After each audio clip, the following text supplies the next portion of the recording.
Namaskar and welcome to StudyIQ. I am your friend Rahul Saigaonker. The agenda for today's discussion is connected with Indian economy. Our discussion is about food inflation. We are going to discuss about a report by ICRIER, Indian Council for Research on International Economic Relations, which has highlighted the flaws with the approach of Indian government to handle food inflation in India for the last few years. It's a ready-made content for all the UPSC civil services aspirants. A question can be asked about food inflation, what the government is doing to handle food inflation, critically analyze that approach and suggest some measures to improve or handle food inflation going forward. All these things would be discussed in this particular video. To get to know that, stay with me till the very end. All right, let's begin. But before that, there is a small notice to all the UPSC civil services aspirants. StudyIQ is bringing P2I Prelims to Interview program for you. It is starting from 22nd September 2023. This is the most comprehensive program available in the market for UPSC civil services preparation. We will be hand-holding you through your preparation for prelims, mains and interview. Just visit our website studyiq.com. You'll get all the information there. Read about the students' experiences, how the students who are already learning from StudyIQ are improving their MCQ solving ability, answer writing abilities. You can also do it. Join now. I'll see you in the class.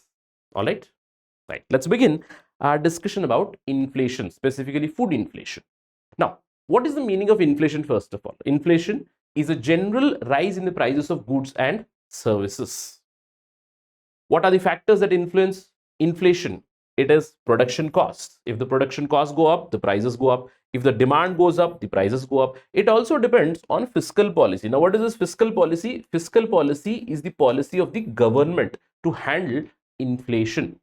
Now, an analogy to it would be the monetary policy. Monetary policy is handled by the central bank, that is the Reserve Bank of India. Fiscal policy by the government. Now, inflation is nothing new, not just to India, but for the entire world. Now, we have been looking at some inflationary pressures in the last year or so.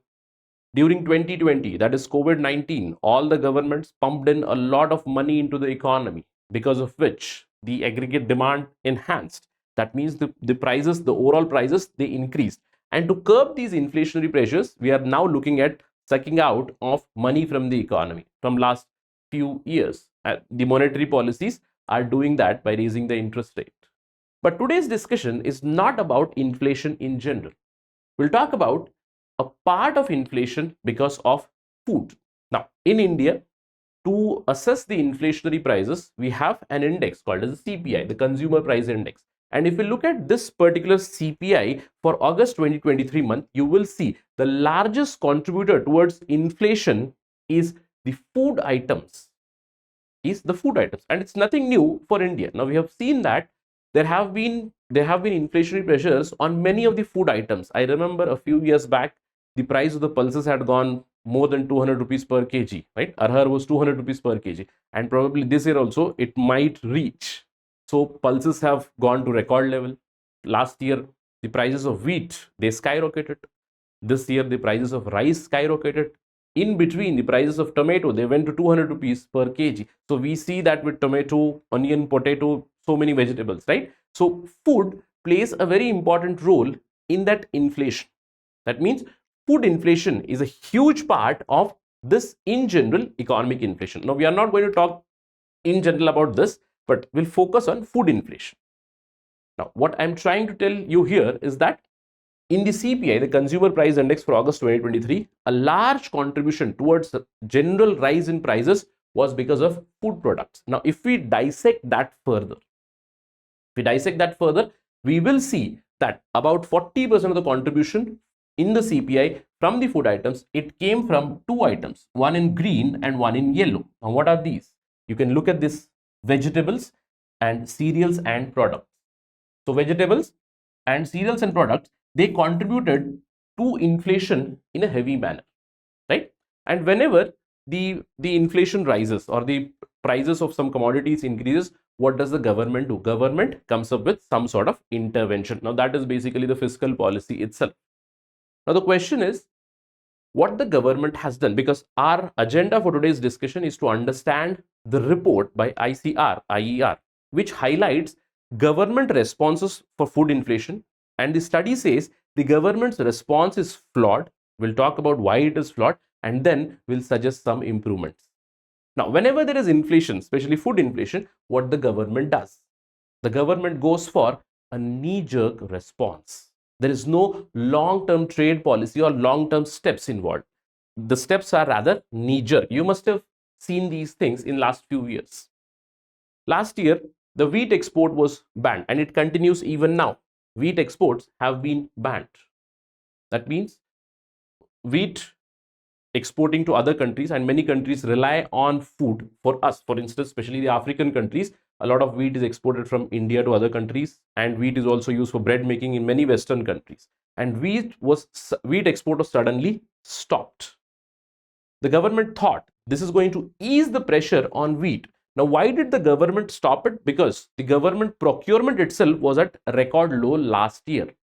Now, the government thought wheat is a part and parcel of the PDS. The government procures at the MSP from the farmers, and last year it was very low procurement, and for that reason the government banned the wheat exports. They thought that this is going to ease the inflationary pressure on wheat. What happened? We'll watch in some time. This year we have been looking at so many news reports where the government is imposing restrictions on exports on rice based items. First on the broken rice, then on rice bran, later on the basmati rice, some export restrictions were also imposed. Again, a knee-jerk response. Now, what has happened because of this? The prices of rice have actually skyrocketed. Same case with the onion. In fact, many countries like Japan, US have objected to India taking unilateral steps to ban exports. Japan and US object to India's frequent bans on onion export. From last few years, it is going on.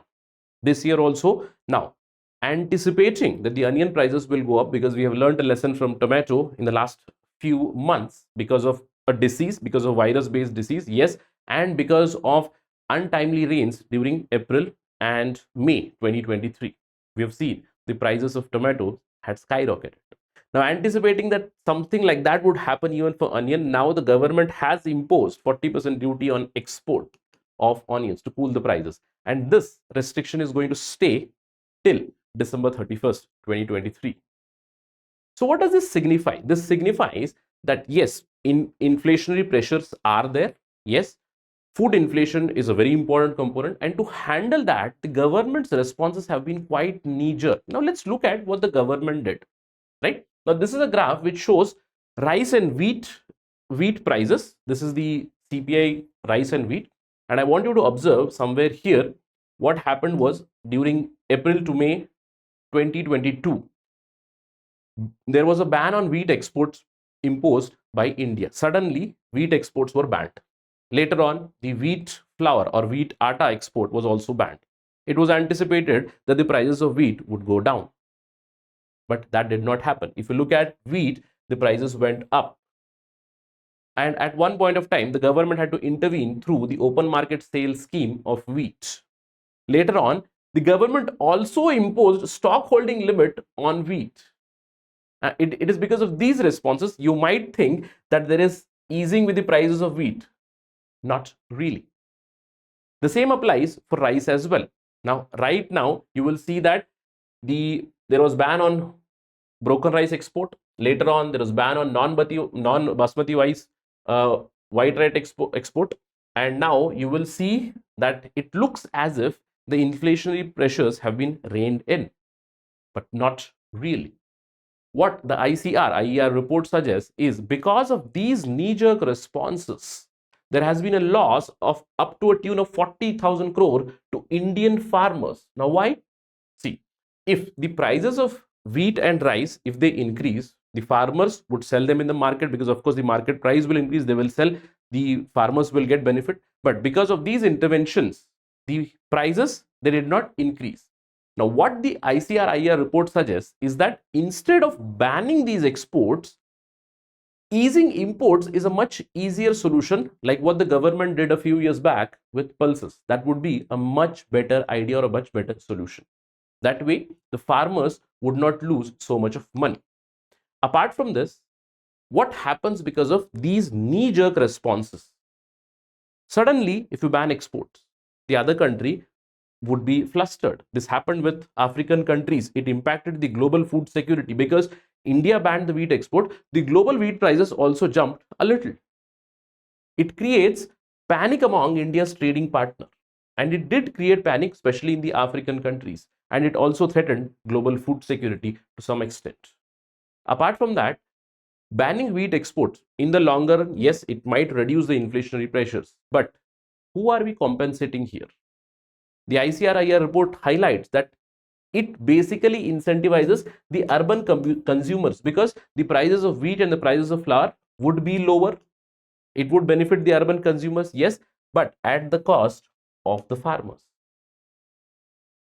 And that is why the government's responses, the government policy towards food inflation, especially with respect to wheat and rice, which are a part and parcel of the PDS, they are flawed, they are knee-jerk. And what is needed? A change in approach is needed. So what can we do?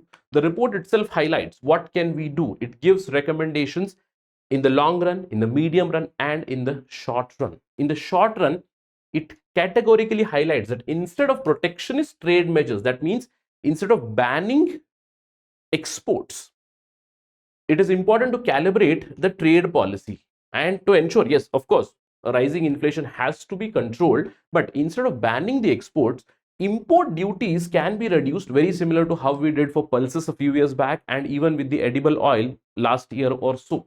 Because of the pressures from the Russia-Ukraine war, the oil prices had skyrocketed. So the import duties on edible oils were substantially reduced, which eased the domestic prices of palm oil and other soft oils. So the ICRIER report, it highlights that instead of banning the exports, abrupt ban on exports, an optimal policy or a mix can be created where import duties can be reduced to bridge the gap between demand and supply. That way, what happens? The farmers will benefit, the Indian farmers will benefit from the higher prices. Yes, now you must be thinking that it is going to impact on the farmers themselves because they have to pay from their pocket higher amount for the commodities to be bought from the market. That is why they talk about balancing. When you reduce the import duties, we do not want the other country to dump that thing in India so that the prices can suddenly go down. Maintain or have an optimal policy to ensure that you have a strategy or a plan food inflation. Apart from that, for top, that is tomato, onion, potato, the government should build buffer stocks for volatile vegetable staples like EOP. Now, this is something which is very important in short run. We have seen that recently tomato and now even with onion, it might happen. So in the short run, these are the steps that we need to follow. In the medium term, what the report highlights that we need to focus on the processing sector.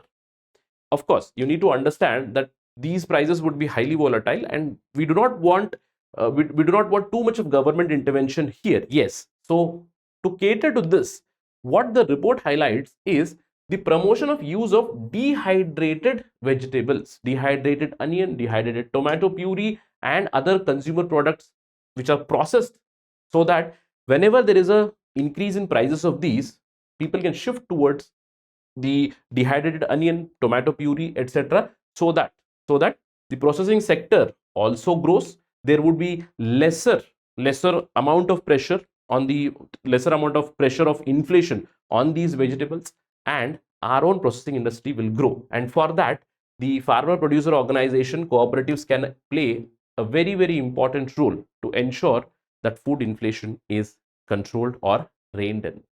And in the longer run, the report categorically highlights that we need to increase our investment in R&D connected with agriculture, which right now it stands at a very, very paltry level of 0.48% of agricultural GDP.